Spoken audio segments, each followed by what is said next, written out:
It's like super windy at my house, guys. I'm like, I keep hearing sounds, but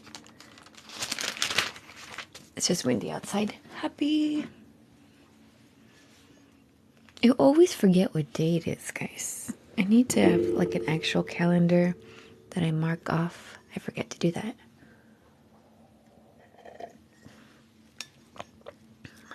Thursday, yes, Thursday. I was gonna say Thursday, but then I was like, I'm not sure. Happy Thursday. I hope you guys are doing well. Today is Thursday, so I could stay on a little longer today after my reading. Normally I have to jump off and go to my daughter's class. But today I could stay on a little bit longer, so that'd be nice. I could stay after. It's funny. As soon as I go live, I get all these messages. But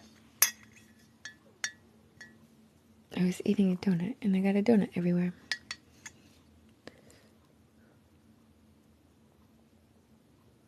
I don't know what that means. Sorry.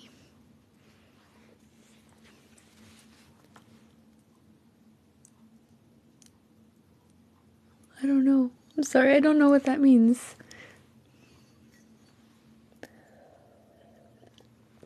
Thanks for the likes, guys. Last live, I don't even know if I got any likes. That was kind of weird, which is not normal. I think I'm being pushed aside. I can't use the S word or the B word because I think they move me.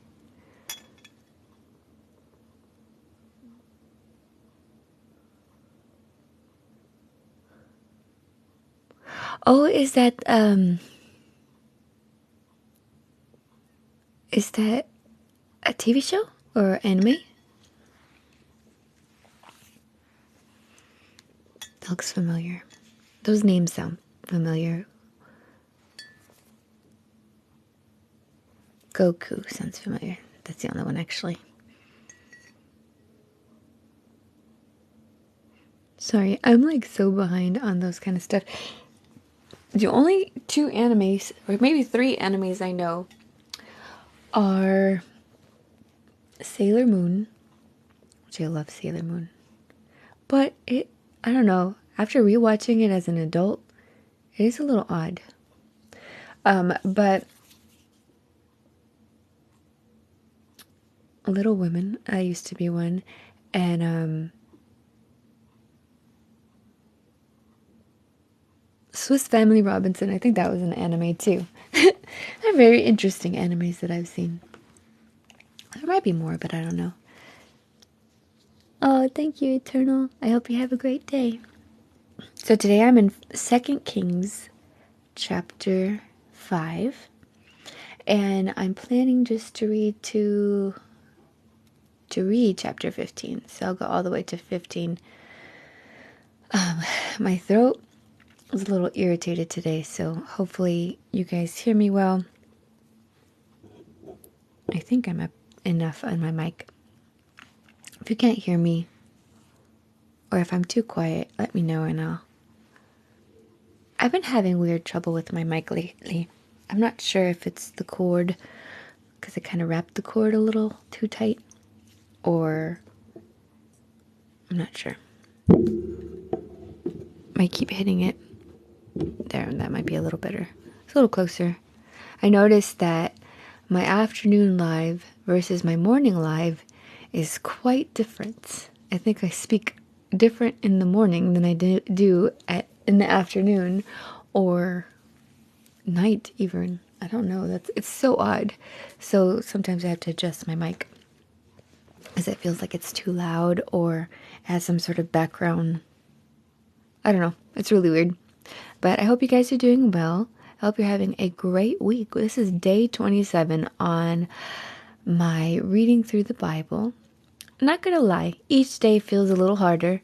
And it's not harder in reading, because once I get here, I'm great. Like, I could just read. But starting these lives, like, I get so discouraged. And I don't know if you guys have read the Bible before, but that seems pretty normal to other people.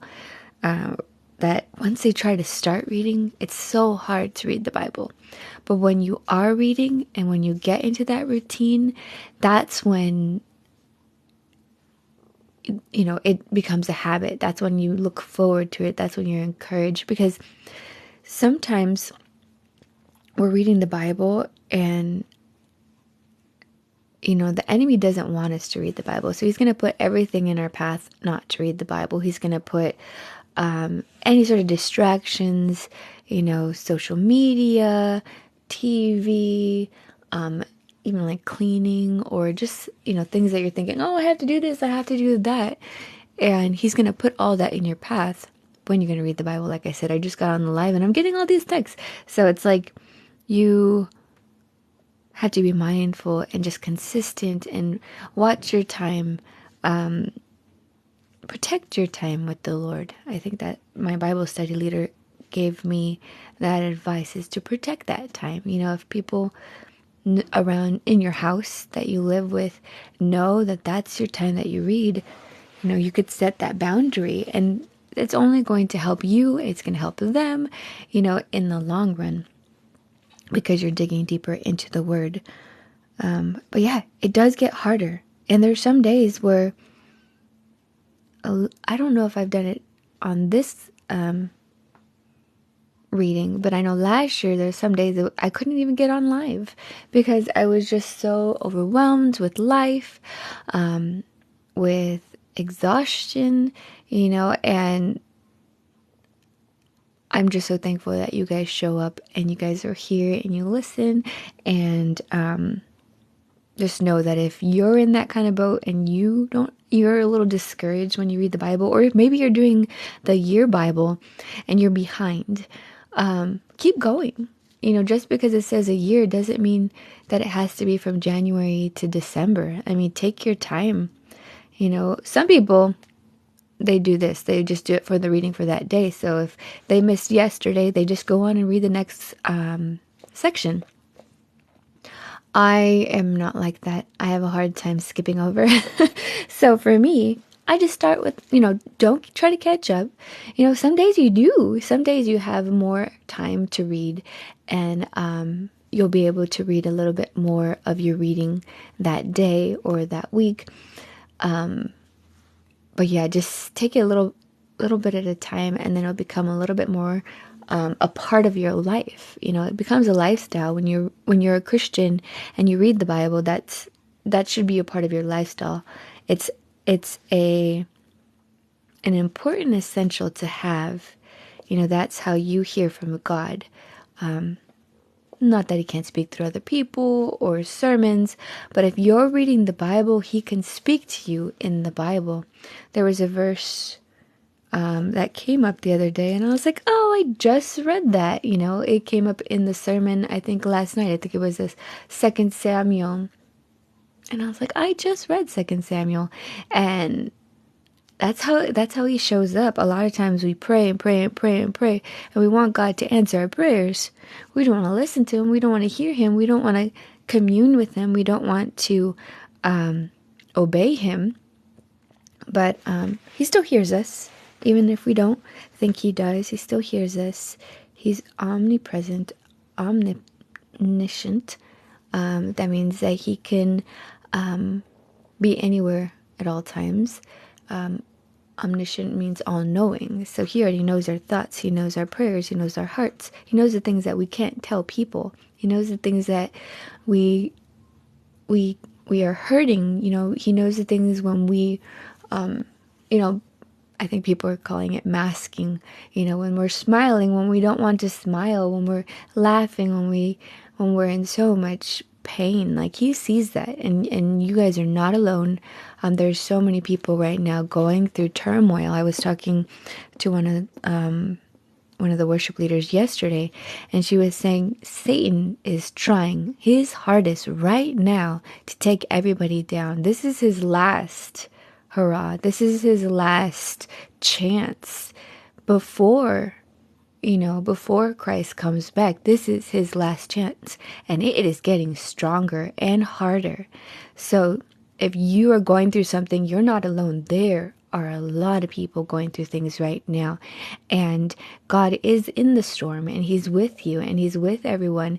He is there, because Satan is trying his hardest. I mean, you look at Syria and Turkey and all the toll that's there. Satan is right here. He's there, and it's so sad that people see him in music, they see him in shows, and yet they don't understand, what's going on right now. He is grasping at straws and just trying to take everybody down. So, know you're in good company when you're going through trials right now, but God will be with you in the trial, and He will be with you through your pain, through the hurt, through the fire. I love that. There's a song that talks about that He's in the fire with you. And then there's purpose in these trials. God can use these trials to grow you and to help other people. So just know that. I thought I'd share that. That's something that was on my heart earlier. Thank you, Linda, for the follow. I'll go ahead and start my reading. I am reading 2 Kings 5 to 2 Kings 15, and I'll stop in between if you guys do write something in the comments. If not, I will just continue reading. So don't feel like I am ignoring you if I don't talk to you in between the in the chapter, but I will address those things after I read one chapter, because I don't like to break up all the chapters, but I like to stop in between the chapters. So I'll go ahead and start. 2 Kings chapter 5. Now Naaman, commander of the army of the king of Syria, was a great and honorable man in the eyes of his master, because by him the Lord had given victory to Syria. He was also a mighty man of valor, but a leopard. And the Syrians had gone out on raids and had brought back captive a young girl from the land of Israel. She waited on Naaman's wife. Then she said to her mistress, "If only my master were with the prophet who is in Samaria, for he would heal him of his leprosy." And Naaman went in and told his master, saying, "Thus and thus said the girl who is from the land of Israel." Then the king of Syria said, "Go now, and I will send a letter to the king of Israel." So he departed and took with him 10 talents of silver, 6,000 shekels of gold, and 10 changes of clothing. Then he brought the letter to the king of Israel, which said, "Now be advised, when this letter comes to you, that I have sent Naaman my servant to you, that you may heal him of his leprosy." And it happened, when the king of Israel read the letter, that he tore his clothes and said, "Am I God to kill and make alive, that this man sends a man to me to heal him of his leprosy? Therefore please consider and see how he seeks a quarrel with me." So it was, when Elisha the man of God heard that the king of Israel had torn his clothes, that he sent to the king, saying, "Why have you torn your clothes? Please let him come to me, and he shall know that there is a prophet in Israel." Then Naaman went with his horses and chariot, and he stood at the door of Elisha's house. And Elisha sent a messenger to him, saying, "Go and wash in the Jordan 7 times, and your flesh shall be restored to you, and you shall be clean." But Naaman became furious and went away and said, "Indeed, I said to myself, he will surely come out to me and stand and call on the name of the Lord his God, and wave his hand over the place and heal the leprosy. Are not the Abana, the Pharpar, the river of Damascus, better than all the waters of Israel? Could I not wash in them and be clean?" So he turned and went away in rage. And his servants came near and spoke to him, saying, "My father, if the prophet has told you to do something great, would you not have done it? How much more then, when he says to you, 'Wash and be clean'?" So it went down and dipped 7 times in the Jordan, according to the saying of the man of God, and his flesh was restored like the flesh of a little child, and he was clean. And he returned to the man of God, and he and all his aides came and stood before him and said, "Indeed, now I know there is no God in all the earth except in Israel. Now therefore please take a gift from your servant." But he said, "As the Lord lives, before whom I stand, I will receive nothing.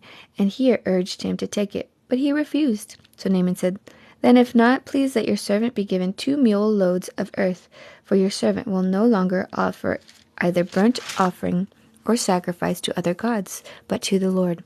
Yet in this thing may the Lord pardon your servant, when my master goes into the temple of Rimmon to worship there, and he leans on my hand, and I bow down in the temple of Rimmon. When I bow down in the temple of Rimmon, may the Lord please pardon your servant in this thing. Then he said to him, Go in peace. So he departed from him a short distance. But Gehazi, the servant of Elisha, the man of God, said, Look, my master has spared Naaman the Syrian, while not receiving from his hands what he brought. But as the Lord lives, I will run after him and take something from him. So Gehazi pursued Naaman. When Naaman saw him running after him, he got down from the chariot to meet him and said, Is all well? And he said, All is well. My master has sent me, saying, Indeed, just now 2 young men of the sons of the prophets have come to me from the mountains of Ephraim. Please give them a talent of silver and 2 changes of garments. So Naaman said, Please, take 2 talents. And he urged him, and bound 2 talents of silver into 2 bags with 2 changes of garments, and handed them to 2 of his servants, and they carried them on ahead of him. When he came to the citadel, he took them from their hands and stored them away in the house. Then he let the men go, and they departed.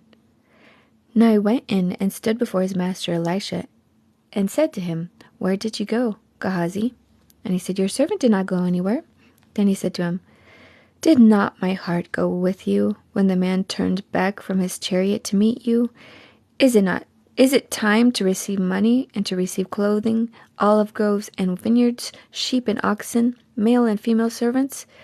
Therefore the leprosy of Naaman shall cling to you and your descendants forever.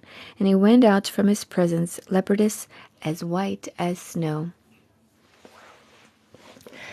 Chapter 6. And the sons of the prophet said to Elisha, See now, the place where we dwell with you is too small for us. Please let us go to the Jordan, and let every man take a beam from there, and let us make there a place where we may dwell. So he answered, Go. Then one said, Please consent to go with your servants. And he answered, I will go. So he went with them, and when they came to the Jordan, they cut down trees. But as one was cutting down a tree, the iron axe head fell into the water, and he cried out and said, Alas, master, for it was borrowed. So the man of God said, Where did it fall? And he showed him the place, so he cut off a stick and threw it in there, and he made the iron float. Therefore he said, Pick it up for yourself. So he reached out his hand and took it.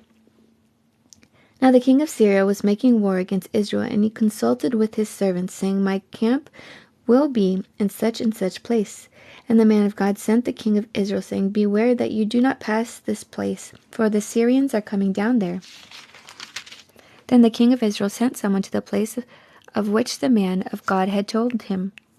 Then he warned him, and he was watchful there, not just once or twice. Therefore the heart of the king of Syria was greatly troubled by this thing, and he called his servant and said to them, Will you now show me which of us is for the king of Israel? And one of his servants said, None, my lord, O king, but Elisha, the prophet who is in Israel, tells the king of Israel the words that you speak in your bedroom. So he said, Go and see where he is, that I may send and get him. And he was told, saying, Surely he is in Dothan. Therefore he sent horses and chariots and a great army there, and they came by night and surrounded the city. And when the servant of the man of God arose early and went out, there was an army surrounding the city with horses and chariots. And the servant said to him, Alas, my master, what shall we do? So he answered, Do not fear, for those who are with us are more than those who are with them. And Elisha prayed and said, Lord, I pray, open his eyes that he may see. Then the Lord opened the eyes of the young man, and he saw, and behold, the mountain was full of horses and chariots of fire all around Elisha. So when the Syrians came down to him, Elisha prayed to the Lord and said, Strike this people, I pray, with blindness. And he struck them with blindness according to the word of Elisha. Now Elisha said to them, This is not the way, nor is this the city.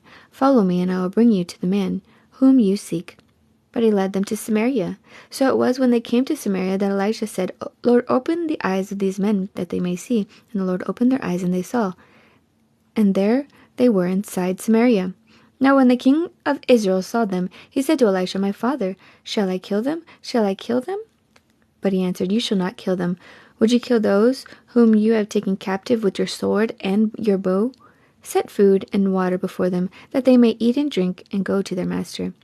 Then he prepared a great feast for them, and after they ate and drank, he sent them away, and they went to their masters. So the bands of the Syrian raiders came no more into the land of Israel. And it happened after this that Ben-Hadad king of Syria gathered all his army and went up and besieged Samaria.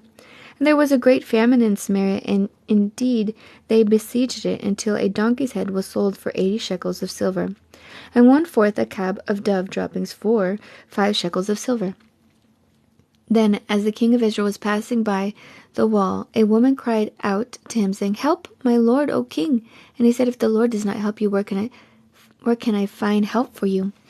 From the threshing floor or from the winepress? Then the king said to her, What is troubling you? And she answered, This woman said to me, Give your son, that we may eat him today, and we will eat my son tomorrow. So we boiled my son and ate him. And I said to her on the next day, Give your son, that we may eat him. But she has hidden her son. Now it happened when the king heard the words of the woman that he tore his clothes, and he passed by on the wall. The people looked, and there, underneath, he had sackcloth on his body. Then he said, God, do so to me and more also, if the head of Elisha the son of Shaphat remains on him today. But Elisha was sitting in his house, and the elders were sitting with him. And the king sent a man ahead of him. But before the messenger came to him, he said to the elders, Do you see how this son of a murderer has sent someone to take away my head? Look, when the messenger comes, shut the door. Look, when the messenger comes, shut the door, and hold him fast at the door. Is not the sound of his master's feet behind him? And when he was still talking with him, there was the messenger coming down to him. Then the king said, Surely this calamity is from the Lord. Why should I wait for the Lord any longer? Hi, Mario. Chapter 7. Then Elisha said, Hear the word of the Lord. Thus says the Lord, Tomorrow about this time, a seah of fine flour shall be sold for a shekel, and 2 seahs of barley for a shekel, at the gate of Samaria. So an officer on whose hand the king leaned answered the man of God and said, Look, if the Lord will make windows in heaven, could this thing be? And he said, In fact, you shall see it with your eyes, but you shall not eat of it. Now there were 4 leprous men at the entrance of the gate, and they say to one another, Why are we sitting here until we die? If we say we will enter the city, the famine is in the city, and we shall die there. And if we sit there, we die also. Now therefore come and let us surrender to the army of the Syrians. If they keep us alive, we shall live, and if they kill us, we shall only die. And they rose at twilight to go to the camp of the Syrians. And when they had come to the outskirts of the Syrian camp, to their surprise, no one was there. For the Lord had caused the army of the Syrians to hear the noise of the chariots and the noise of horses, the noise of a great army. So they said to one another, Look, the king of Israel has hired us against us, the kings of the Hittites and the kings of the Egyptians, to attack us. Therefore they rose and fled at twilight, and left the camp intact, their tents, their horses, and their donkeys, and they fled for their lives. And when these lepers came to the outskirts of the camp, they went into one tent, and ate and drank, and carried from it silver and gold and clothing, and went and hid them. Then they came back and entered another tent, and carried some from there also, and went and hid it. Then they said to one another, We are not doing right. This day is the day of good news, and we remain silent. If we wait until morning light, some punishment will come upon us. Now therefore come, let us go and tell the king's household. So they went and called to the gatekeepers of the city, and told them, saying, We went to the Syrian camp, and surprisingly, no one was there, not a human sound, only horses and donkeys tied, and the tents intact. And the gatekeepers called out, and they told it to the king's household inside. So the king arose in the night and said to his servants, Let me now tell you what the Syrians have done to us. They know that we are hungry, therefore they have gone out of the camp to hide themselves in the field, saying, When they come out of the city, we shall catch them alive and get into the city. And one of his servants answered and said, Please let several men take 5 of the remaining horses which are left in the city. Look, they may either become like all the multitude of Israel that are left in it, or indeed, I say, they may become like all the multitude of Israel left from those who are consumed. So let us send them and see. Therefore they took 2 chariots with horses, and the king sent them in the direction of the Syrian army, saying, Go and see.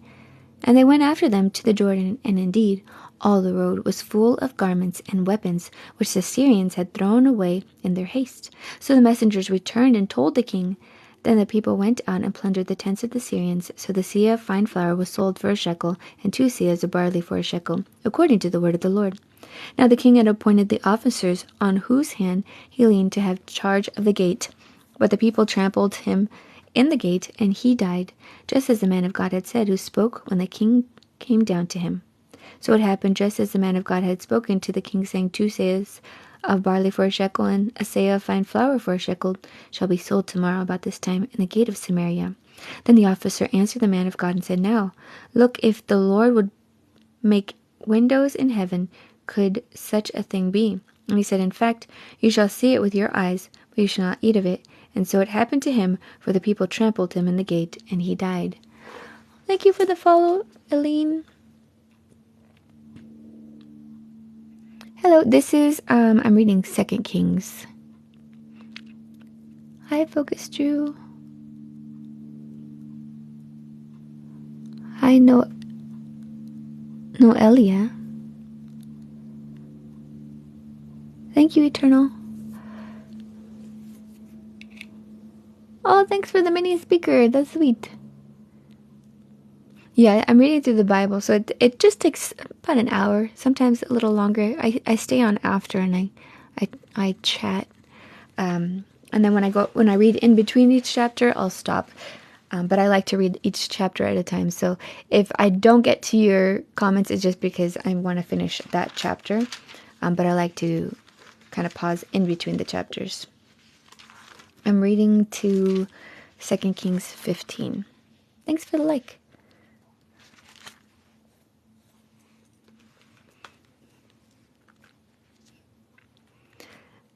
Chapter 8. Then Elisha spoke to the woman whose son he had restored to life and said, Arise, and go, you and your household, and stay wherever you can, for the Lord has called for a famine, and furthermore, it will come upon the land for 7 years. So the woman arose and did according to the saying of the man of God, and she went with her household and dwelt in the land of the Philistines 7 years. It came to pass at the end of the 7 years that the woman returned from the land of the Philistines, and she went to make an apparel to the king for a house and for her land. Then the king talked with Gehazi, the servant of the man of God, saying, Tell me, please, all the great thing Elisha had done. Now it happened, as he was telling the king how he restored the son to life, that there was a woman whose son he had restored to life, appealing to the king for her house and for her land. And Gehazi said, My lord, O king, this is the woman, and this is her son, whom Elisha restored to life. And when the king asked the woman, she told him. So the king appointed a certain officer for her, saying, Restore all that was hers, and all the proceeds of the field from that day she left the land until now. Then Elisha went to Damascus, and Ben-Hadad, king of Syria, was sick. And it was told him, saying, The man of God has come here. And the king said to Hazael, Take a present in your hand, and go meet the man of God, and inquire of the Lord by him, saying, Shall I recover from this disease? So Hazael went to meet him, and took a present with him of every good thing of Damascus, 40 camel loads, and he came and stood before him. And he said, Your son Ben-Hadad, king of Syria, has sent me to you, saying, Shall I recover from this disease? And Elisha said to him, Go, say to him, You shall certainly recover. However, the Lord has shown me that he will really die. Then he sent his countenance in a stare until he was ashamed, and the man of God wept. And Hazael said, Why is my Lord weeping? And he answered, Because I know the evil that you will do to the children of Israel. Their strongholds you will set on fire, and your young men you will kill with the sword. And you will dash their children, and rip open their women with child. So Hazael said, But what is your servant a dog that he shall do this gross thing? And Elisha answered, The Lord has shown me that you will become king over Syria. Then he departed from Elisha and came to his master and said to him, What did Elijah say to you? And he answered, He told me that you would surely recover. But it happened on the next day that he took a thick cloth and dipped it in water and spread it over his face so that he died, and Hazael reigned in his place. Now in the 5th year of Joram the son of Ahab king of Israel, Jehoshaphat having been king of Judah, Jehoram the son of Jehoshaphat began to reign as king of Judah. He was 32 years old when he became king, and he reigned 8 years in Jerusalem. And he walked in the way of the kings of Israel, just as the house of Ahab had done. For the daughters of Ahab was his wife, and he did evil in the sight of the Lord. Yet the Lord would not destroy Judah for the sake of his servant David, as he promised him to give a lamp to him and his sons forever. In his days Edom revolted against Judah's authority and made a king over themselves. So Joram went to Zair and all his chariots with him. Then he rose by night and attacked the Edomites, who surrounded him, and the captains of the chariots and the troops fled to their tents. Thus Edom had been in revolt against Judah's authority to this day, and Libnah revolted at that time. Now the rest of the acts of Joram and all that he did, are they not written in the book of the Chronicles of the kings of Judah? So Joram rested with his fathers and was buried with his fathers in the city of David. Then Ahaziah his son reigned in his place. In the 12th year of Joram the son of Ahab king of Israel, Ahaziah the son of Jehoram king of Judah began to reign. Ahaziah was 22 years old when he became king, and he reigned 1 year in Jerusalem. His mother's name was Athaliah, the granddaughter of Omri, king of Israel. And he walked in the way of the house of Ahab and did evil in the sight of the Lord, like the house of Ahab, for he was the son-in-law of the house of Ahab. Now he went with Joram the son of Ahab to the war at Hazael king of Syria at Ramoth Gilead. And the Syrians wounded Joram. Then King Joram went back to Jezreel to recover from the wounds which the Syrians had inflicted on him at Ramah. And he fought against Hazael king of Syria, and Ahaziah the son of Jehoram king of Judah went down to see Joram the son of Ahab in Jezreel, because he was sick. Oh, I'm so glad that you're here. It's your first time seeing me. That's awesome.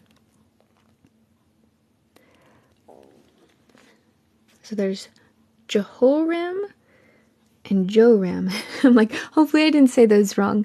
I'm like reading it. I'm like, Ahaziah, the son of Jehoram.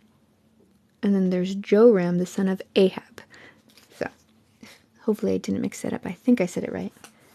Chapter 9.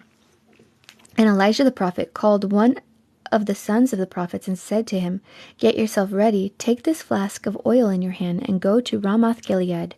Now when you arrive at that place, look there for Jehu the son of Jehoshaphat, the son of Nimshi, and go and make him rise up from among his associates, and take him to the inner room.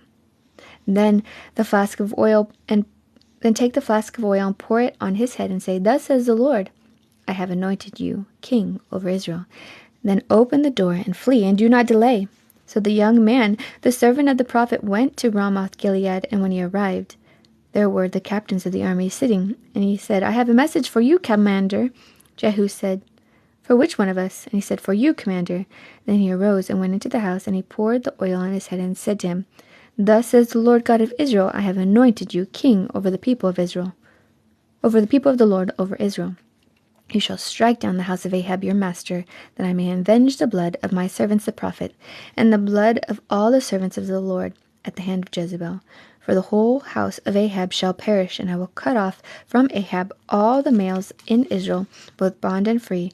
So I will make the house of Ahab like the house of Jeroboam, the son of Nebat, and like the house of Baasha, the son of Ahijah. The dogs shall eat Jezebel on the plot of the ground at Jezreel, and there shall be none to bury her. And he opened the door and fled. Then Jehu came out to the servants of his master and said to one of them, Is all well? Why did this madman come to you? And he said to them, You know the man and his babble. And they said, A lie, tell us now. So he said, Thus and thus he spoke to me, saying, Thus says the Lord, I have anointed you king over Israel.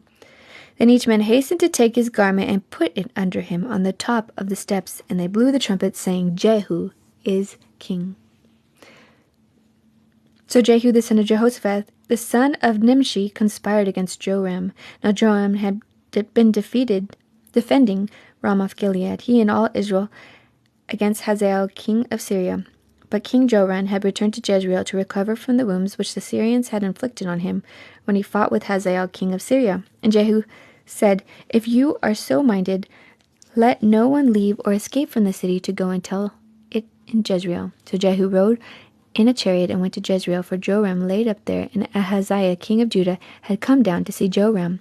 Now a watchman stood on the tower in Jezreel, and he saw the company of Jehu as he came, and said, "I see a company of men." And Joram said, "Get a horseman, and send him to meet them, and let him say, 'Is it peace?'" So the horseman went to meet him, and said, "Thus says the king, 'Is it peace?'" And Jehu said, What have you to do with peace? Turn around and follow me." So the watchman reported, saying, "The messenger went to them, but is not coming back." Then he sent out a second horseman, who came to them, and he said, "Thus says the king, 'Is it peace?'" And Jehu answered, "What have you to do with peace? Turn around and follow me." So the watchman reported, saying, "He went up to them, and is not coming back.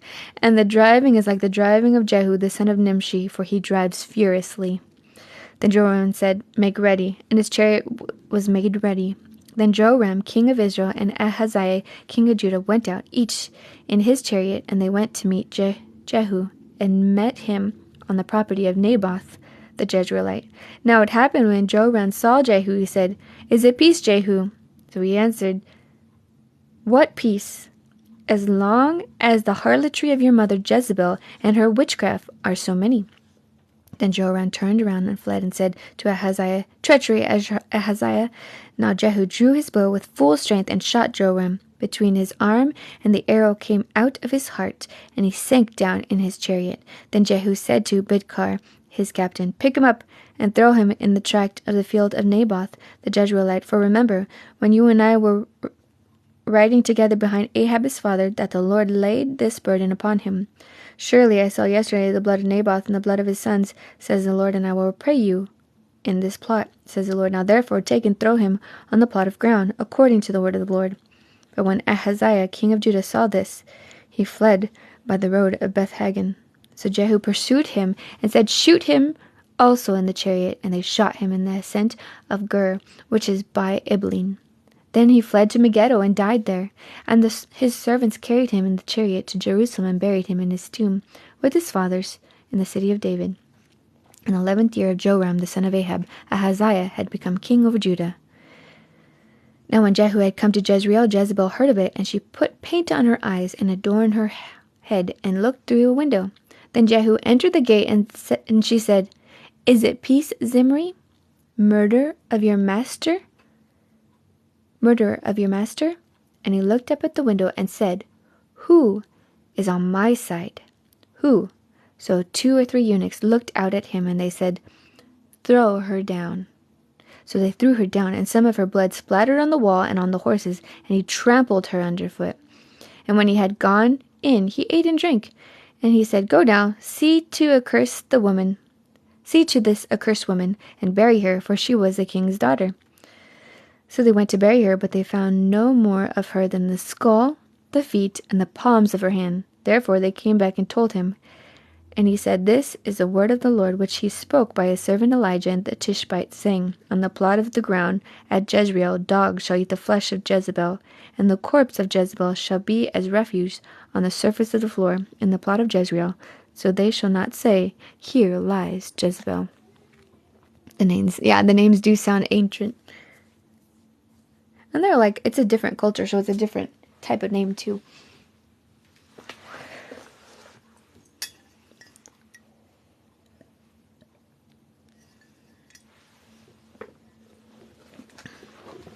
I kind of like the names. Some names, like I really like this one name that I think I read in January. I think it was like Mushi. And there's another one with the M. I just really liked it. I was like, that's such a cool name. I said it then, but I can't remember the name now. It has some really... I like that they're different names. I think nowadays our names can be a little silly. Or they're just the same name. Like, A lot of people have my name. But I like the uniqueness. And a lot of the names, okay, so they didn't always name, I don't think they named him, like, it's not like today where they named you as soon as you came out. I think sometimes they waited, from what I remember. I think sometimes there's a wait, and they see what kind of personality the baby had or feature. I think Esau was, excuse me, I think Esau was hairy. Is it Esau? I get Cain and Esau mixed up, but I think Esau was hairy. So I think that name means something. Esau. I think Jacob is like heel catcher because he caught on the heel. It was very interesting. I like hearing the names. So if you ever like reading the Bible, look up the names that you're reading, because sometimes they mean something. Even like the books names. I heard, which I haven't done it yet, but I heard that there's a message with the names. So if you look at the name of Genesis, Exodus, Leviticus, if you put it all together, somebody told me it says something, but I haven't seen it yet, so I have to look it up. So I'd advise you guys, if you do it, let me know. But I heard it says something. And same with, I think it's the lineage of Christ says something too. Like Adam. Is it Seth? It says something. So I would encourage you guys to look up names, look up numbers in the Bible. Numbers are pretty cool. I really like the numbers. When my kids and I were talking about the number 7, which is, I believe, the number of completion. Number 6 is the number man. There's a lot of really cool things. I think 12 has to do with like government or something like that. But I encourage you.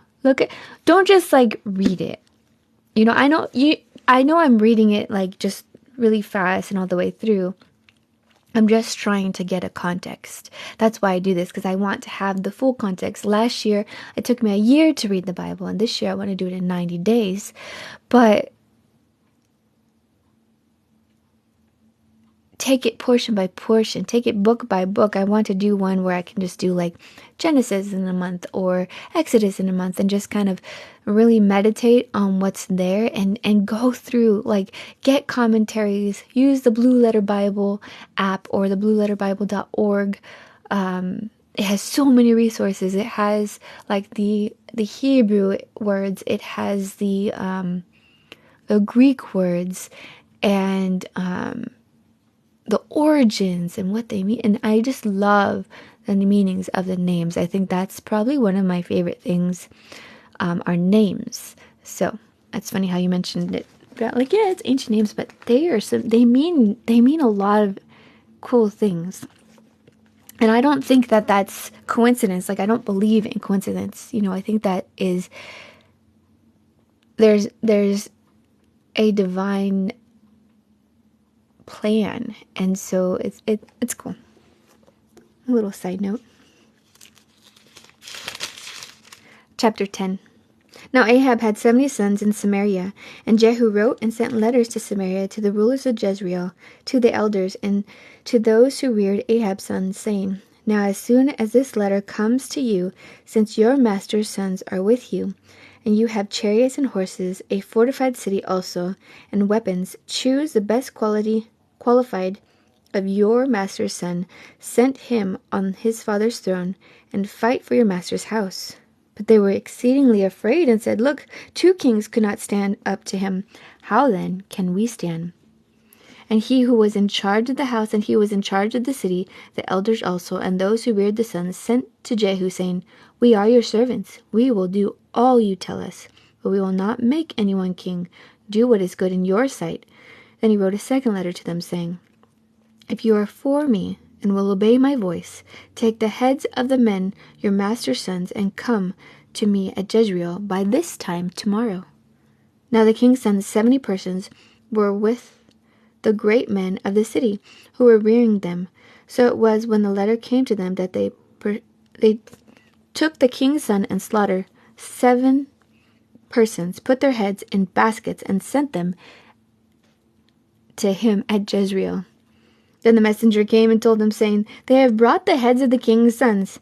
And he said, Lay them in 2 heaps at the entrance of the gate until morning. So it was in the morning that he went out and stood and said to all the people, You are righteous. Indeed, I conspired against my master and killed him. But who killed all these? Know that nothing shall fall to the earth of the word of the Lord which the Lord spoken concerning the house of Ahab, for the Lord has done what he spoke by his servant Elijah. So Jehu killed and all who remained of the house of Ahab in Jezreel, and all his great men and his close acquaintances and his priests, until he left him none remaining.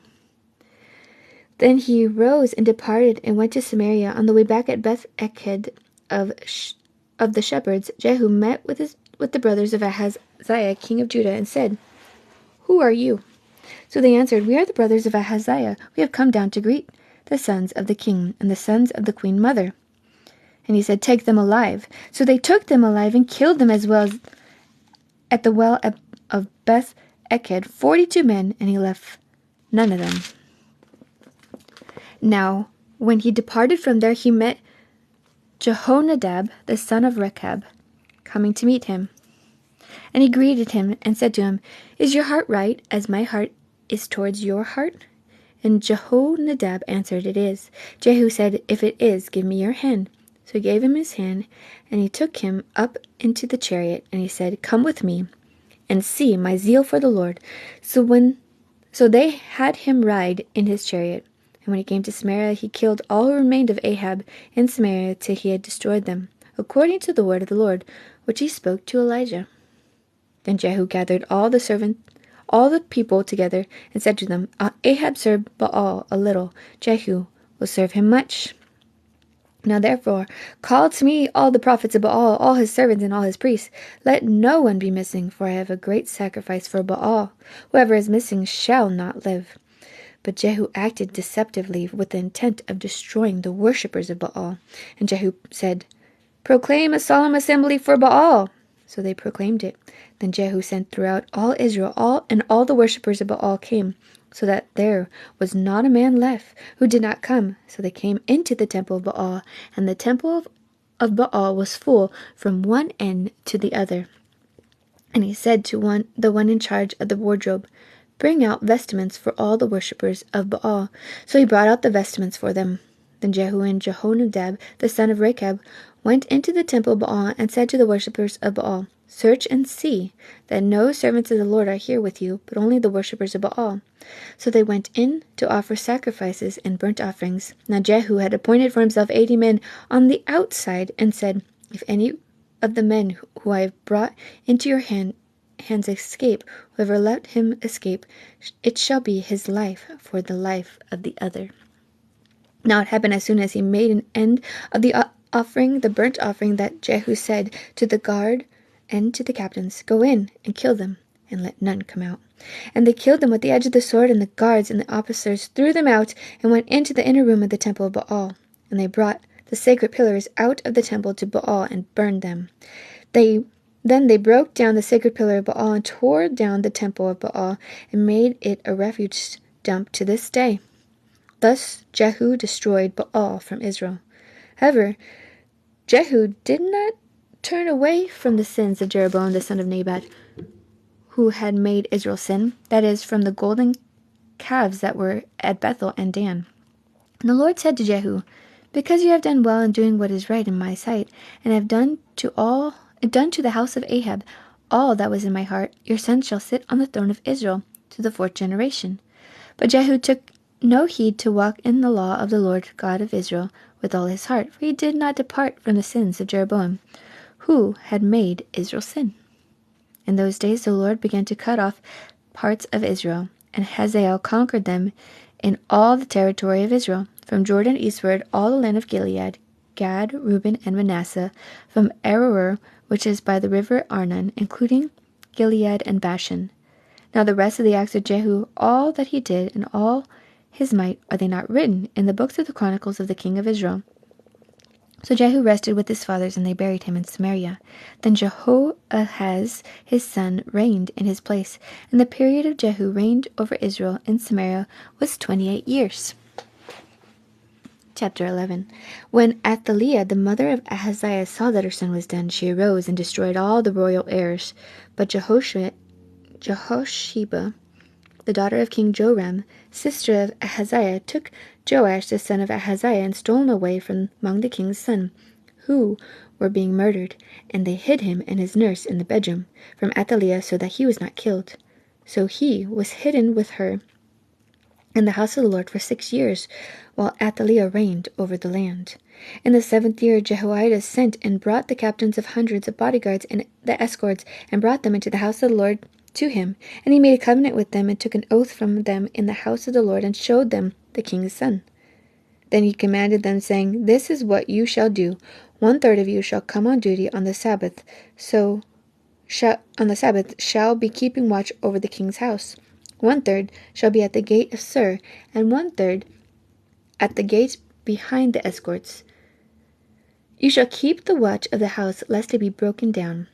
Then the 2 contingents of you who go off duty on the Sabbath shall keep the watch of the house of the Lord for the king. But you shall surround the king on all sides, every man with his weapons in his hand, and whoever comes within range, let him be put to death. You are to be with the king as he goes up and as he comes in. So the captain of the hundreds did according to all that Jehoiada the priest commanded.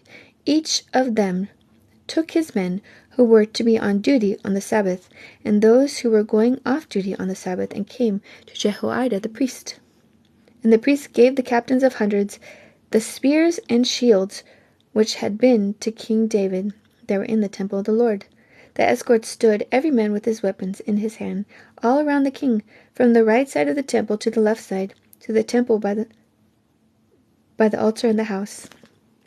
And he brought out the king's son, put a crown on him, and gave him the testimony. They made him king, and anointed him, and they clapped their hands and said, Long live the king. Now when Athaliah heard the noise of the escorts and the people, she came to the people in the temple of the Lord. When she looked, there was the king standing by a pillar according to custom, and the leaders and the trumpeters were by the king. All the people of the land were rejoicing and blowing trumpets. So Athaliah tore her clothes and cried out, Treason! Treason! And Jehoiada the priest commanded the captains of hundreds, the officers of the army, and said to them, Take her outside under guard, and slay with the sword whoever follows her. But the priests had said, Do not let her be killed in the house of the Lord. So they seized her, and she went by the way of the horse's entrance into the king's house, and there she was killed. Then Jehoiada made a covenant between the Lord, the king, and the people, and that they should be the Lord's people, and also between the king and the people. And all the people of the land went to the temple of Baal and tore it down. They thoroughly broke it in pieces, its altars and images, and killed Mattan the priest of Baal before the altars. And the priests appointed officers over the house of the Lord. Then he took the captains of the hundreds, the bodyguards, the escorts, and all the people of the land. And they brought the king down from the house of the Lord, and went by the way of the gate of the escorts to the king's house.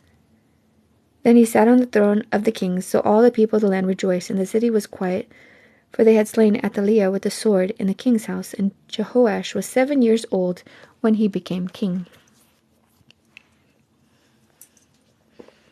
Chapter 12. In the 7th year Jehoash became king, and he reigned 40 years in Jerusalem. His mother's name was Zibiah of Beersheba. Jehoash did what was right in the sight of the Lord all the days in which Jehoiada the priest instructed him. But the high places were not taken away. The people still sacrificed and burned incense on the high places. And Jehoash said to the priests, All of the money of the dedicated gifts that are brought into the house of the Lord, each man's census money, each man's assessment money, and all the money that a man purposes in his heart to bring into the house of the Lord, let the priests take it themselves, each from his constituency,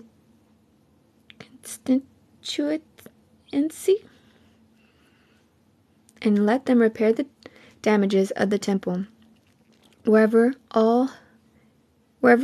any dilapidation is found.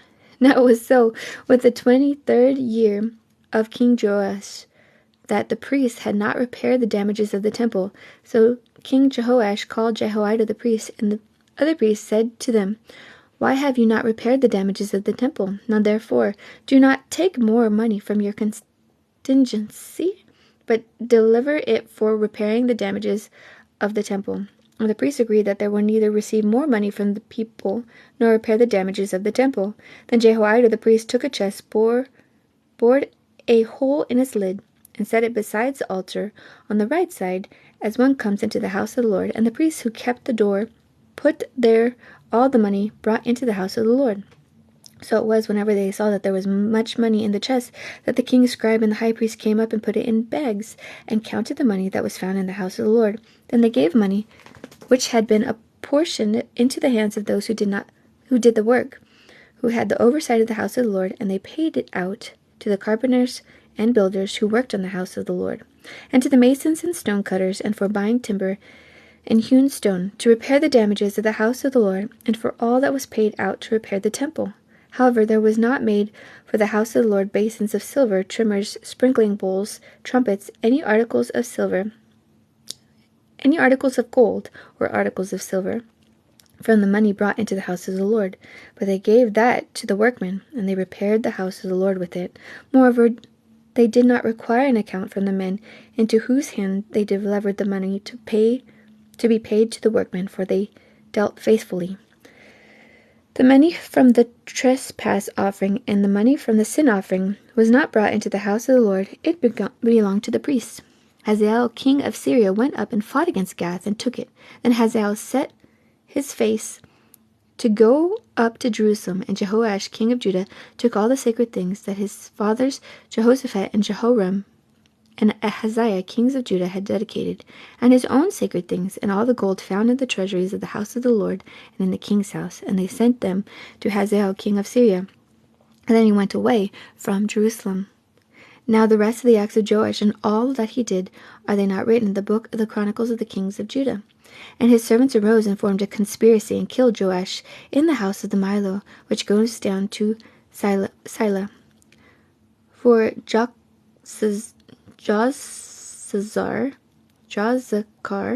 the son of Shemeth, and Jehosabad, the son of Shomer, his servants, struck him.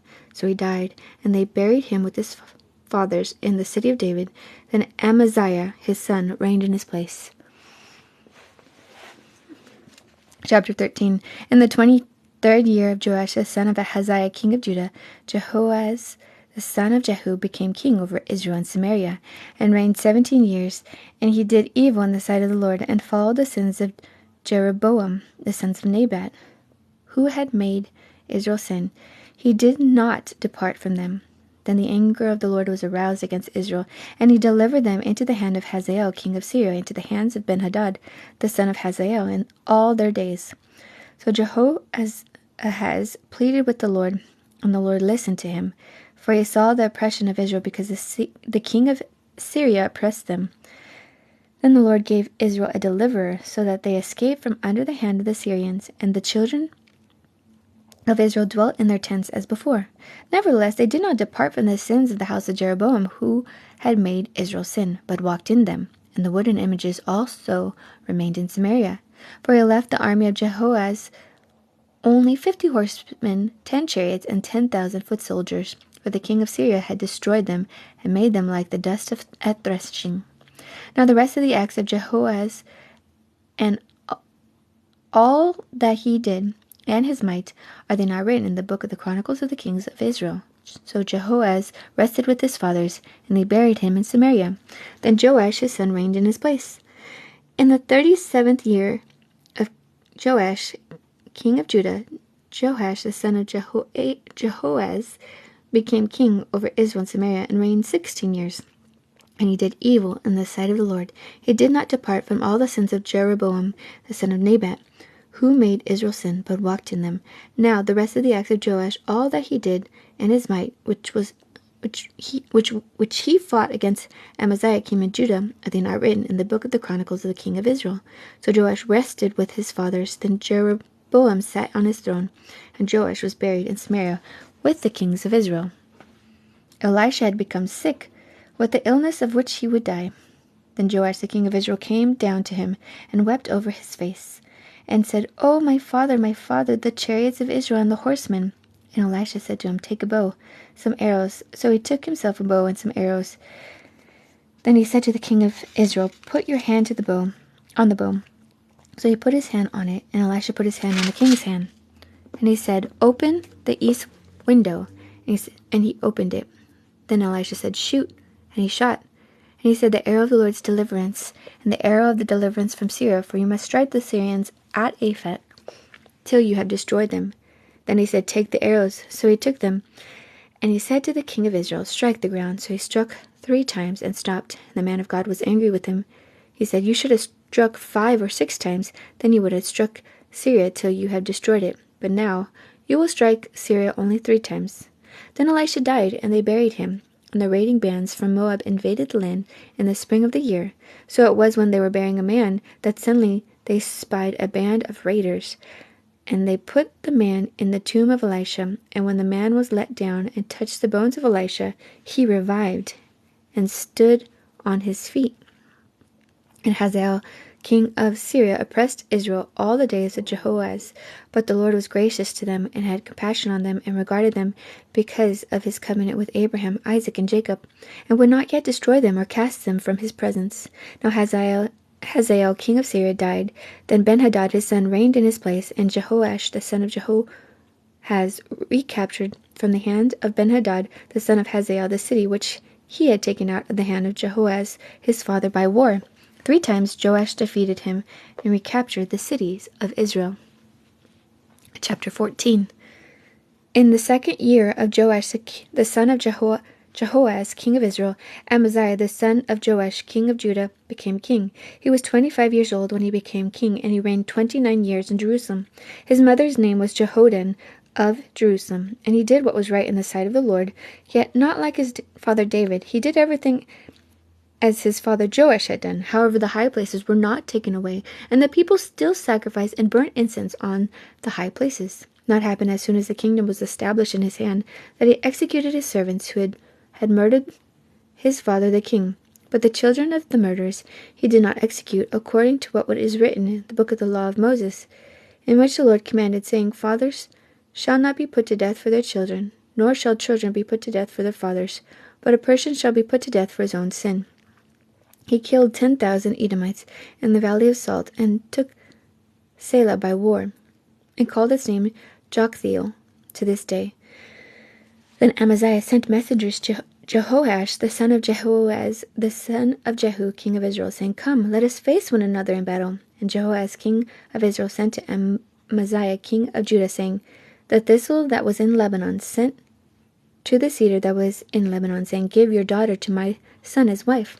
And a wild beast that was in Lebanon passed by and trampled the thistle. You have indeed defeated Eden, and your heart has lifted you up. Glory in that, and stay at home. For why should you meddle with trouble, so that you fall, you and Judah with you? But Amaziah would not heed. Therefore Jehoash, king of Israel, went out. So he and Amaziah, king of Judah, faced one another at Bethshemesh, which belonged to Judah. And Judah was defeated by Israel, and every man fled his tent.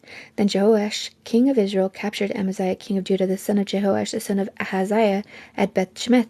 And he went to Jerusalem, and broke down the wall of Jerusalem from the gate of Ephraim to the corner gate, 400 cubits.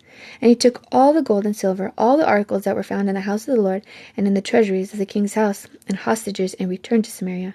Now the rest of the acts of Joash, which he did, his might, and how he fought with Amaziah, king of Judah, are they not written in the book of the Chronicles of the king of Israel? So Jehoash rested with his fathers, and was buried in Samaria with the kings of Israel. Then Jeroboam his son reigned in his place. Amaziah the son of Joash, king of Judah, lived 15 years after the death of Jehoash the son of Jehoahaz, king of Israel. Now the rest of the acts of Amaziah, are they not written in the book of the Chronicles of the kings of Judah? And they formed a conspiracy against them in Jerusalem, and he fled to Lachish. But they sent after him to Lachish, and killed him there. Then they brought him on horses, and he was buried at Jerusalem with his fathers in the city of David. And all the people of Judah took Azariah, who was 16 years old, and made him king instead of his father Amaziah. He built Elath and restored it to Judah, after the king rested with his fathers. In the 15th year of Amaziah the son of Joash, king of Judah, Jeroboam the son of Joash, king of Judah, became king in Samaria, and reigned 41 years. And he did evil in the sight of the Lord, and he did not depart from all the sins of Jeroboam the son of Nebat, who had made Israel sin. He restored the territory of Israel from the entrance of Hamath to the sea of Arabah, according to the word of the Lord God of Israel, which he had spoken through his servant Jonah, the son of Amittai, the prophet, who was from Gath-hepher. For the Lord saw that the affliction of Israel was very bitter, and whether bond or free, there was no helper for Israel. And the Lord did not say that he would blot out the name of Israel from under heaven, but he saved them by the hand of Jeroboam the son of Joash. Now the rest of the acts of Jeroboam and all that he did, his might and how he made war, how he recaptured Israel for Damascus and Hamath, who had belonged to Judah, are they not written in the book of the Chronicles, the kings of Israel? So Jeroboam rested with his fathers, the king of Israel. Then Zechariah his son reigned in his place. Chapter 15. In the 27th year of Jeroboam king of Israel, Azariah the son of Amaziah king of Judah became king. He was 16 years old when he became king, and he reigned 52 years in Jerusalem. His mother's name was Jecholiah of Jerusalem, and he did what was right in the sight of the Lord, according to all that his father Amaziah had done. Except that the high places were not removed, the people still sacrificed and burnt incense on the high places. Then the Lord struck the king so that he was a leopard until the day of his death. So he dwelt in the isolated house. And Jotham the king's son was over the royal house, judging the people of the land. Now the rest of the acts of Azariah and all that he did, are they not written in the book of the Chronicles of the kings of Judah? So Azariah rested with his fathers, and they buried him with his fathers in the city of David. Then Jotham his son reigned in his place.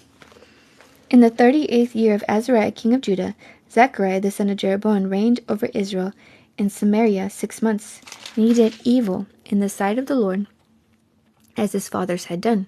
He did not depart from the sins of Jeroboam the son of Nebat, who had made Israel sin. Then Shallum the son of Jabesh conspired against him, and struck and killed him in front of the people, and he reigned in his place. Now the rest of the acts of Zechariah, indeed, they are written in the book of the Chronicles of the king of Israel. This was the word of the Lord which he spoke to Jehu. Your son shall sit on the throne of Israel to the 4th generation. And so it was. Shalem, the son of Jabesh, became king in the 39th year of Uzziah, king of Judah, and he reigned a full month in Samaria. For Menahem, the son of Gadi, went up from Tirzah, came to Samaria, and struck Shallum, the son of Jabesh, in Samaria, and killed him, and he reigned in his place. Now the rest of the acts of Shallum and the conspiracy which he led, indeed, they are written in the book of the Chronicles of the kings of Israel. Then from Tirzah, Menahem attacked Tifsa, all who were there in its territory, because they did not surrender. Therefore he attacked it. All the women there who were with child he ripped open. In the 39th year of Azariah king of Judah, Menahem the son of Gadi became king over Israel, and reigned 10 years in Samaria. And he did evil in the sight of the Lord. He did not depart all his days from the sins of Jeroboam the son of Nebat, who had made Israel sin. Pul the king of Assyria came against the land, and Menahem gave Pul 1,000 talents of silver, that his hand might be with him to strengthen the kingdom under his control. And Menahem exacted the money from Israel, from all the very wealthy, from each man 50 shekels of silver, to give to the king of Assyria. So the king of Assyria turned back and did not stay there in the land. Now the rest of the acts of Menahem and all that he did, are they not written in the book of the Chronicles of the kings of Israel? So Menahem rested with his fathers. Then Pekahiah his son reigned in his place. In the 15th year of Azariah king of Judah, Pekahiah the son of Menachem became king over Israel and Samaria, and reigned 2 years. And he did evil in the sight of the Lord. He did not depart from the sins of Jeroboam the son of Nebat, who had made Israel sin. Then Pekah the son of Remaliah, an officer of his, conspired against him, and killed him in Samaria, in the citadel of the king's house, along with Argob and Arieh. And with him were 50 men in Gilead. He killed him and reigned in his place. Now the rest of the acts of Pekahiah and all that he did, indeed, they are written in the book of the Chronicles of the king of Israel. In the 52nd year of Azariah king of Judah, Pekah the son of Remaliah became king over Israel and Samaria, and reigned 20 years. And he did evil in the sight of the Lord, and he did not depart for the sins of Jeroboam the son of Nebat, who had made Israel sin. In the days of Pekah king of Israel, Tiglath-Pileser, king of Assyria, came and took Ijon, Abel Beth Makkah, Genoa, Kadesh, Hazor, Gilead, and Galilee, all the land of Naphtali, and he carried them away, and carried them captive to Assyria. Then Hoshea, the son of Elah, led a conspiracy against Pekah, the son of Remaliah, and struck and killed him. So he reigned in his place in the 20th year of Joachim, the son of Uzziah. Now the rest of the acts of Peninnah and all that he did, indeed, they are written in the book of the Chronicles of the kings of Israel. In the 2nd year of Pekah, the son of Remaliah, king of Israel, Jotham, the son of Uzziah, king of Judah, began to reign. He was 25 years old when he became king, and he reigned 16 years in Jerusalem. His mother's name was Jerusha, the daughter of Zadok, and he did what was right in the sight of the Lord. He did according to all that his father Uzziah had done. However, the high places were not removed. The people still sacrificed and burned incense on the high places, and he built the upper gate of the house of the Lord. Now the rest of the acts of Jotham and all that he did, are they not written in the book of the Chronicles of the kings of Judah? In those days the Lord began to send Rezin, king of Syria, and Pekah, the son of Remaliah, against Judah. So Jotham rested with his fathers and was buried with his fathers in the city of David, his father. Then Ahaz, his son, reigned in his place. I made it, guys. There's a lot of kings. Tomorrow, I'll be doing chapter 16. We'll finish 2 Kings tomorrow. Yay! Then we'll get into Chronicles. Chronicles will take 1, 2, 3, 4, 5, 5.5 days. So, oh, that's really fast. Every time I read, guys, like it just feels like it's faster and faster and faster. Like we're almost getting to the halfway point. Like we're day 27th, and this is a. That was a lot of reading. Yeah, sorry guys. I think too because it was switching stories. I think that's where it feels like it was a lot more reading because it's not like one continual story. It's like, okay, this king and then this king and then this thing and this king. I'm like, a lot of drama. So this is like all we read right here. There are 2 grace days, so it's basically 88 days of reading. So once I get to day 44, which will be in Psalms, we're on day 27, so tomorrow will be day 28. When I get to day 44, like, we're halfway through the Bible. That's insane. I'm so surprised. I mean, I don't know if you guys have read the whole Bible before, but it's pretty exciting. Oh, someone subscribed to my YouTube. That was cool. I just got that. You probably finished the big books in 2 hours. No, actually, I have a hard time reading big books. I go for little books. There's this one book that I like. It's like a historical fiction. It's called The Lineage of Grace, and it talks about like the 5 women in the lineage of Christ, but it's like a historic fiction, so it's not like, it's just like an added stuff, like what it would possibly be like for like Mary and all the people in the lineage of Christ, the women, the 5 women that are mentioned in the Bible. But there's a version, because it's like 5 different stories, so there's a version where you can just buy the individual stories, and that's kind of helpful because it's a small book. But the book is like this big. I'm like, oh, the library has it in sections, so I like that. I do like hard copies though. I listen to the audio so I know the lines. Oh, so what's the length that you guys normally read? I think sometimes it's, I don't know, different lengths, I guess. Sometimes it feels like some of the reading's longer, but I think it's because I get a little bit more tired in the reading. So I think I read slower. This one, I felt like there was a lot of action, and for some reason I was reading a lot faster. But I've noticed like some of my lives, they feel a little bit longer than others as far as the reading, not necessarily like the I don't know, I'm not sure. Oh, today's Thursday, guys. I can't believe it's Thursday.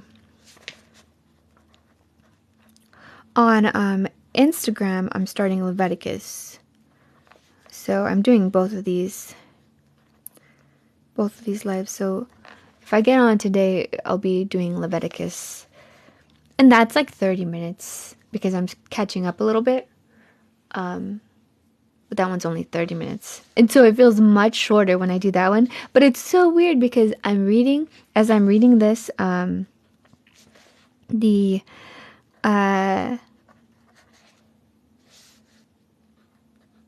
like it feels like deja vu. Like I've already read this part. So I always question myself when I'm on the Instagram live. I'm like, did I read this?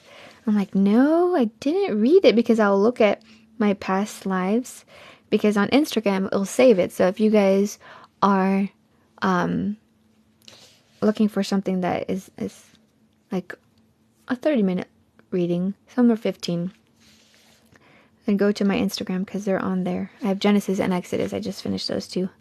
I'm lost already just hearing Leviticus. I like Leviticus. I hope that these kind of inspire you guys to read a little bit more, because they're not, I don't know, I think sometimes the more we read, the easier it becomes. You're like, oh, I caught that. Oh, that makes more sense. Or, if you're not reading with like a study Bible, at least get like a commentary. That is so helpful, because my study Bible has little study nuggets, I guess you could say, and I just like having that. Or you could listen to people's commentary too. They have a lot of sermons out there. I like John Corson. He's really funny. Pastor John Corson. And what's another? I'm trying to think of, like, he does some cool stuff. It's like 1 minute or 7-minute videos on YouTube. It's John Corson. I think it's Corson with 2 O's. So COURSON, something like that. But he has a YouTube channel, and they're just like really short videos, lots of shorts. I like that.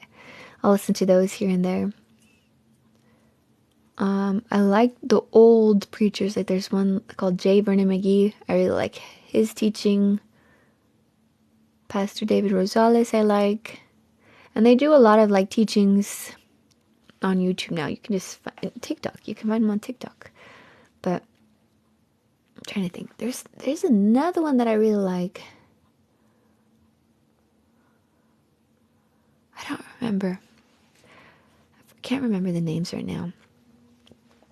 But yeah, if you're ever looking and you're like, man, I don't understand this, I just go on YouTube. Or Blue Letter Bible has you can get a section, the section that you're looking at, and then it'll have like a sermon connected or some sort of commentary connected. And I like to hear things. I like to hear the Bible. It's much more palatable for me. But it's nice though, because if I read it out loud, I'm listening to it at the same time. I have it I'm actually hearing what I say. Well, it's more for the sound, so you guys don't get like terrible sound or something. But I sang yesterday, so my voice is really tired. I look on YouTube for some understanding too. Yeah, it's really nice. I mean, I feel like nowadays you have to be careful who you're listening to, of course. Oh, I got a new follower on Instagram. I wonder if it's you guys. Are you guys following me on Instagram? I just got a couple of followers. I forgot what I was saying. My voice is so tired though. What? Buffalo wings? Ugh. That's what I need to get today. I've been wanting Wingstop, but they stopped selling like this like flavor that I really liked. So that's always a bummer. But I eat their spicy one, so it's probably not good either. I eat their like atomic. I don't like Buffalo Wild Wings anymore though. Yeah, be careful who you listen to. It's very true. You have to make sure that they're teaching about the Bible, and Remember, make sure it's the same God. Sometimes people are teaching a whole nother God, and it's not the God of the Bible. Or it's a God of some other Bible. Yeah, pretty much. I don't know what it's called. I think it's just called Atomic at Wingstop. But they used to have this one, I think it was like a temporary flavor. I think it was like lime and chile. Oh, it was so good. Yeah, John Corson is really good. Pastor David Rosales is really good. There's this guy has a really deep voice. Amazing teacher. He's in Maine. Let's see, what is his name? I always call him Thor because he literally sounds like Thor. I actually told that to him. I was like, me and my husband, we call you Thor. So that I always forget his name. What is his name? He is a really good teacher. He's like a very like man's man in teaching. But he has a really soft heart. It's so cool. Ken Graves. His name is Ken Graves. I don't know if he has a YouTube. I just know I've heard him speak, but I'm sure you could look up his messages on YouTube. I don't know if he personally has a YouTube, but he's in a Calvary Chapel in Maine. But he's like this, like Norse Viking type guy. He's really nice though. I met him. He came to our church one time and I was like, we call you Thor. You like Tony Evans? Hi, G. Tony Evans. I think I like some things of him. The teachers that I like are really calm teachers. Charismatic teachings are a little harder for me to follow. And Tony Evans, I think he's a little bit more charismatic. Not that he's not a good teacher, but I like the calm, like steady, like J. Vernon McGee. There's another one. I can't think of his name. He's got like an Irish accent or something. John Corson has a really cool accent too.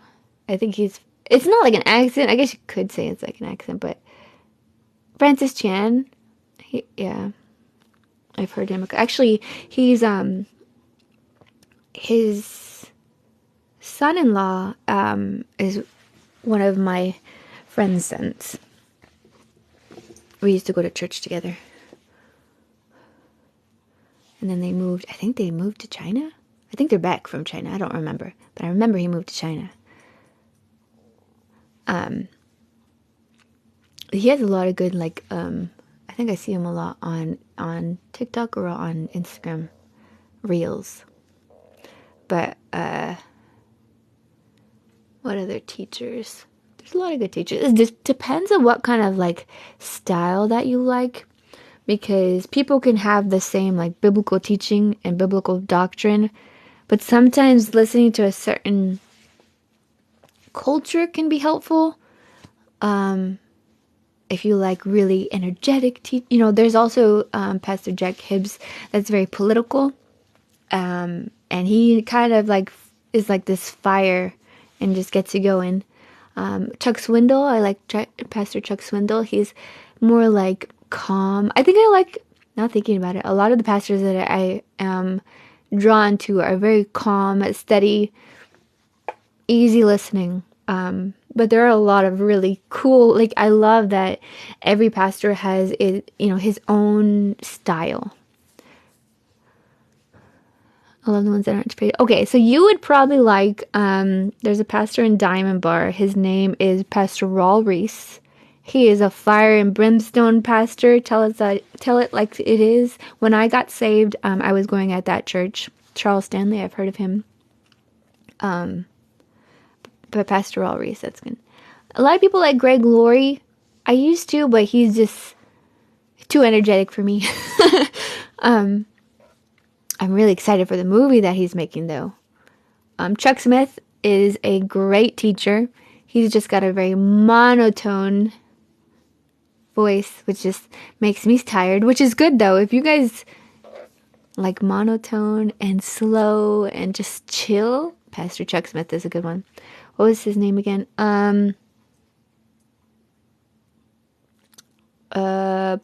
Pastor Raul Reese, Ries. Actually, his son teaches, and his son is the opposite. His son is like a high energy, like he goes to Mexico. They actually perform healings, I mean, there is revival happening, and his son is Ryan Reese, and he's part of this group called the Whosoevers. So if you like skateboarding, if you like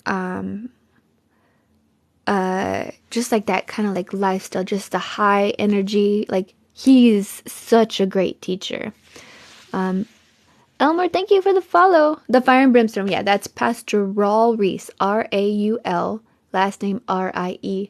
It's so funny because his son, one time he came in my classroom and they were promoting VBS, which is Vacation Bible School, and I was like kindergarten, and then he jumps on the table and he like has this guitar and he was like, guys, go to VBS, and he's very energetic. That's his son, Ryan Reese, Ryanries, Ryan Reese. But he was just off the wall. So if you like that kind of teaching, it's great. He's a great, energetic fire, and just has a spirit, and people are just being saved under him. I prefer low energy, yes. So I like Ken Graves. I like John Corson. I like Pastor David Rosales, Rosales. Who else? J. Vernon McGee, very chill. I like J. Vernon McGee. And I think because sometimes I can be a high energy person, so to listen to somebody, Pastor Chuck Smith, he's low energy. I love, there's another one, Mario, you might like, Pastor David Trujillo, Trujillo, Trujillo. He is, he comes from like the gangs, and actually went to Israel, and he was one of the teachers there, and he comes from like gang life and stuff, so he's got a lot of are you a pastor, Eternal? He comes from the gang life. He has a movie called The Neighborhood, and it just talks about just their movement in the gang culture and life outside the gang with Christ. You're not. Are you saying one day you're going to be? Are you prophesying? Yeah, there's a lot of, it's amazing. Maybe I should probably do that.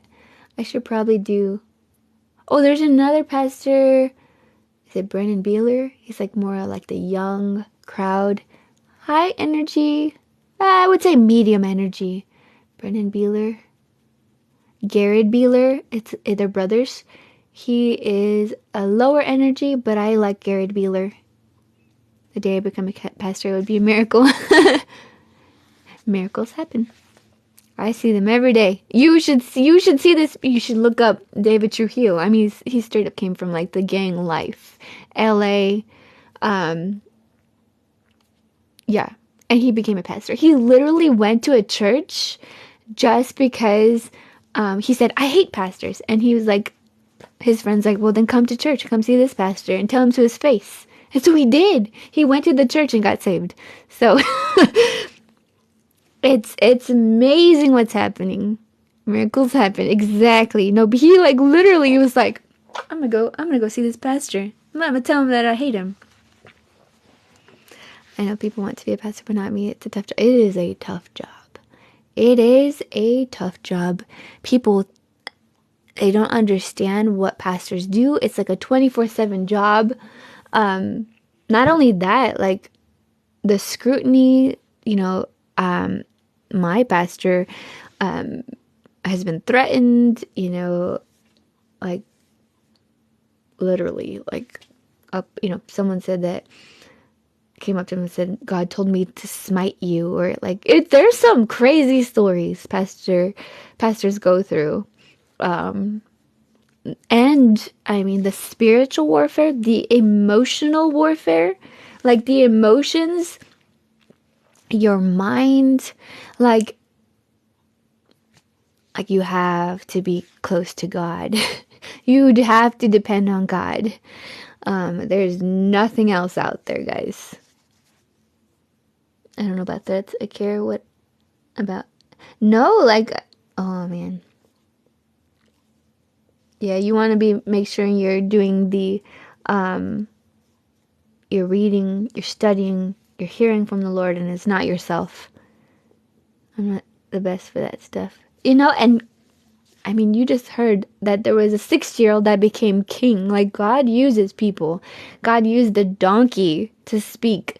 God used, I mean, look at all the people that are in the Hall of Faith. Like, Noah got drunk after the flood. He literally got drunk. Abraham let his wife be taken by 2 men. Like, he just lied and said, that's my sister. You've got Moses. I think Moses struggled with, like, anger. Yeah, look at Jonah. Jonah, he wanted the people of Nineveh to die. He didn't even care. He was like, all right, God, I did what you said. Now kill them. Like, God uses sinners. We are sinners, guys. I went to church and I see a pastor wearing a pew. I feel pretty safe there. Honestly, I felt safe there. That's interesting. I've been where people spread the word, and most of them just want to say whatever feel in the sermon. Those I just want to be heard. Yeah,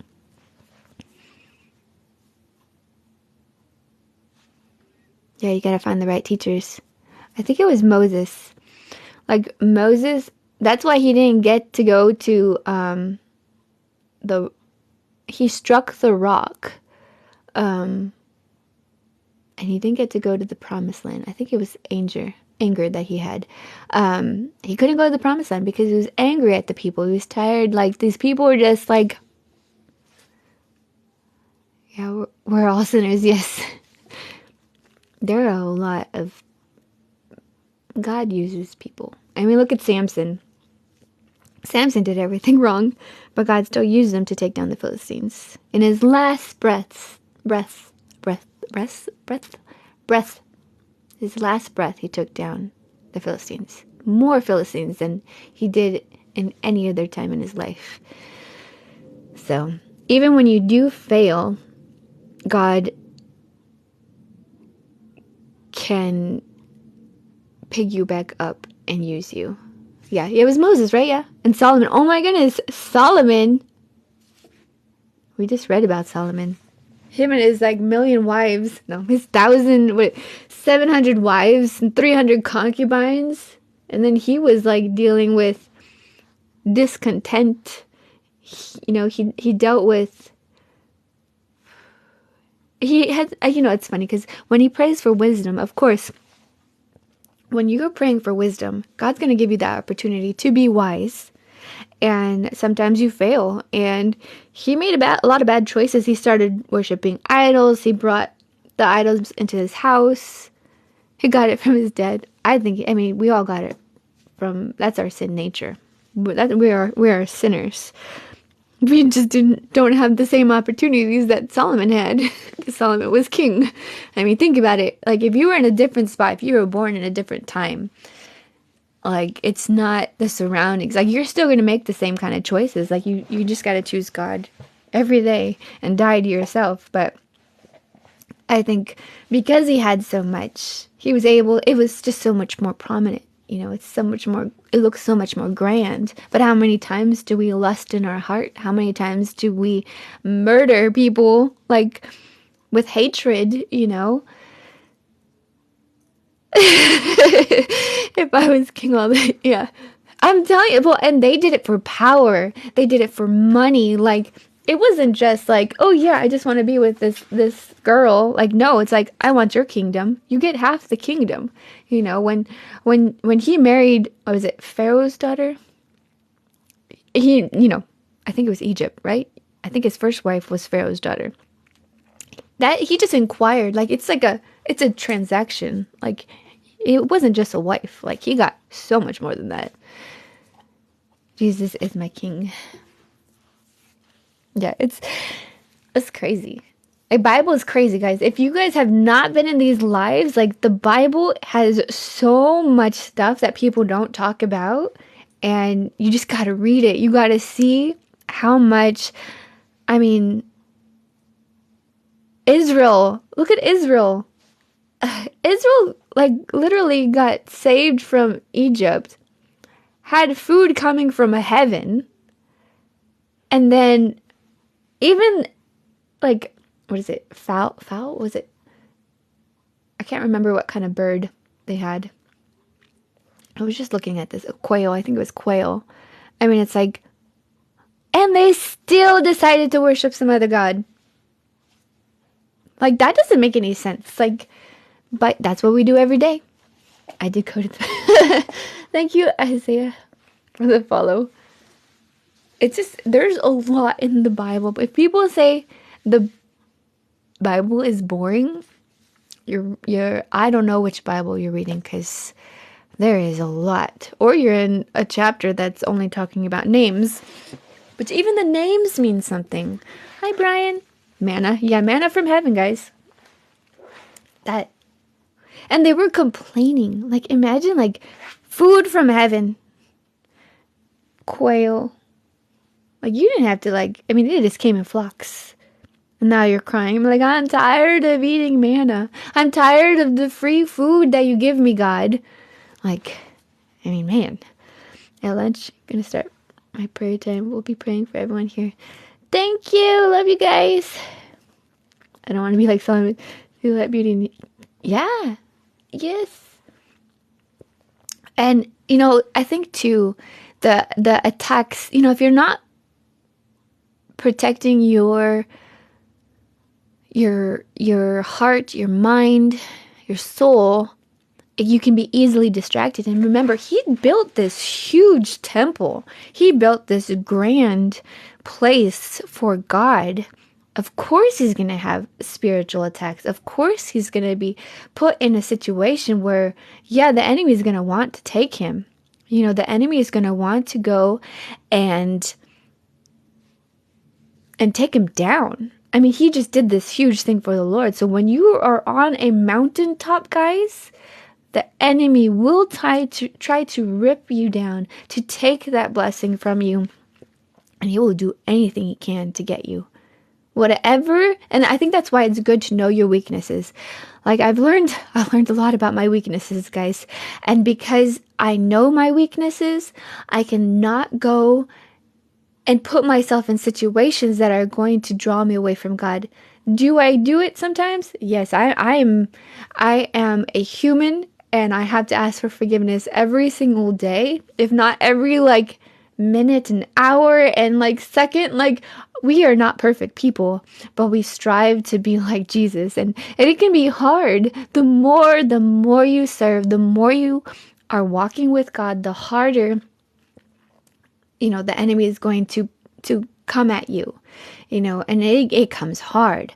But the stronger you'll get, the more that you reach out to Jesus, you reach out to have those mentors, and you reach out and you find those people to mentor. Like, you just keep going, guys. You have to keep going. By the manna you and the mountain out, when he would try to throw you down just like it. Yes. And I like that story.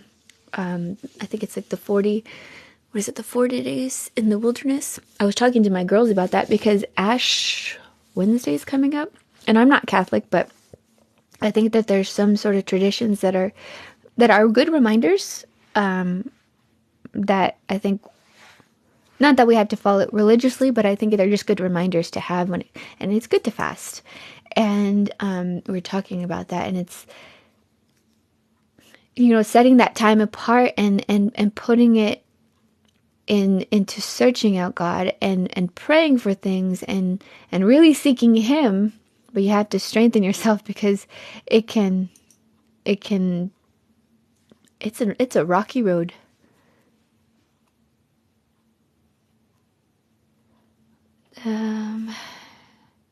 Horrific parts.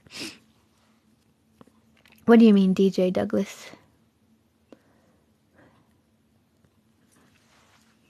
Yeah, it's just there's so much, and the enemy is on the last straw. Like Jesus is coming, like scripture's being fulfilled. Like they're working on that temple, and they've been ready for that third temple for quite a while. I went to Israel. I saw the incense. They have the utensils. They have everything for the temple. Like it's close. It is so close.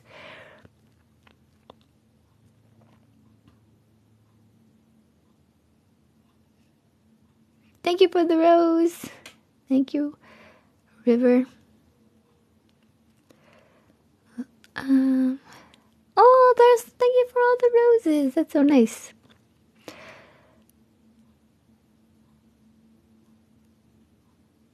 Bye. I'll see you later. Yeah. In that time, I think when you talk about the flood, that was an evil, evil time. And the Lord, is sovereign. I don't know why the Lord does the things that He does. He's God. I'm from California, Brian. He is God, and He does great things, and we don't understand everything He does. I don't understand everything He does, and we won't know. We won't know why certain things happen until we get to heaven. I think that He's God. He's the creator of the universe. I don't even know. To question those kind of things, we only have a finite mind. He's an infinite being. And yeah, there's a lot of things that happen in the Bible that we've read that it's like, wow, why did that happen? Why did He do that? And we could only, we only know so much of what God's doing and what His plan was. I think last time somebody was talking about, wiping out certain countries. And there's a lot that Israel had to do to purge the land of idolatry, of evil, of future vengeance, and the Lord knows. And those people that they didn't wipe out held them captive. Like there's a plan. God has His plan, and we only follow His plan, and we want to be on the winning side. We don't want to be on that side that is evil and against God. And, because a world without God, that's going to be hell. If you want to choose a world without God, it's going to be a dark and cold and painful world. I on my story if you guys are on my Instagram, on my story today, I shared a video about somebody talking about, if God is loving, why is there a hell? And it's like, wait, like God wants you to go to heaven. God wants you to go and spend eternity with Him. But if you don't want to spend time with Him, if you don't want to be with Him, you're going to live in a world without Him. And that's a scary world. Exactly. Like, who will save you? You don't want to take a savior. You don't want to, He's not going to force you to be with Him. And a lot of people say, oh, I'm forced because I only have two choices. I either worship Him or go to hell. It's like, yeah, you have a choice. Like people are like, I don't have a choice. If you didn't have a choice, you would be in heaven. But you do have a choice, and people will take that choice. which doesn't make sense to me. You know, I mean, for the creator of the world to say, yeah, I want you to be with me forever in eternity. I want you to worship me, and to reject that.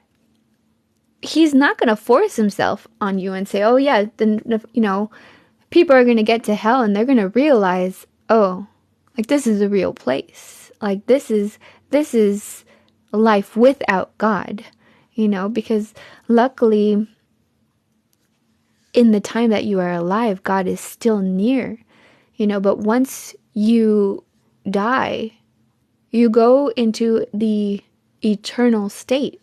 This is a finite world. That means that there's an ending to this world. There's an ending to life here, a physical life. And we go into a spiritual world that's eternal. It doesn't make sense to us. We don't know what eternity is. We don't know what forever means because we are finite beings. Our mind can only go as far as time can take us. It doesn't know eternity.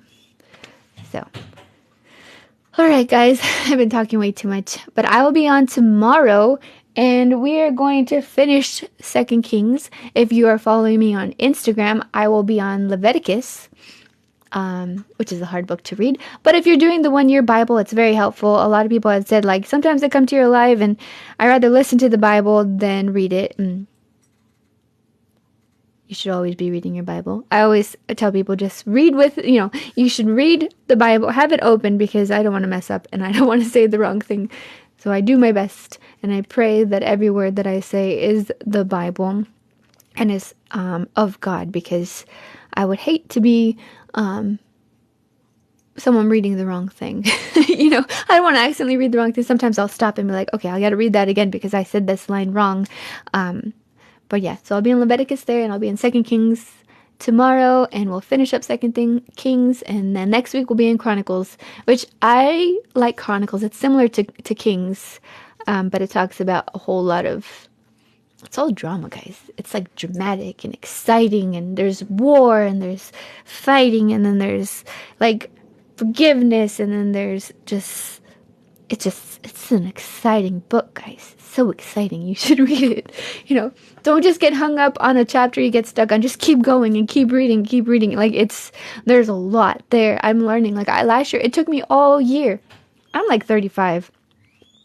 And I grew up in a Christian home, so I've always tried to read the whole Bible, and I never read it all in 1 year. And last year I was able to finish it. And now look at us, like we're reading the Bible in 90 days. Like that's insane to me. I don't know what I was thinking, but the Lord has given me the ability to come on these lives, even though it can be hard and tiring, and I lose my voice here and there. But I'm so thankful for you guys, and I hope you have an awesome day. I hope that I get to see you tomorrow, and if I don't see you tomorrow, I hope you have a good weekend. Take care.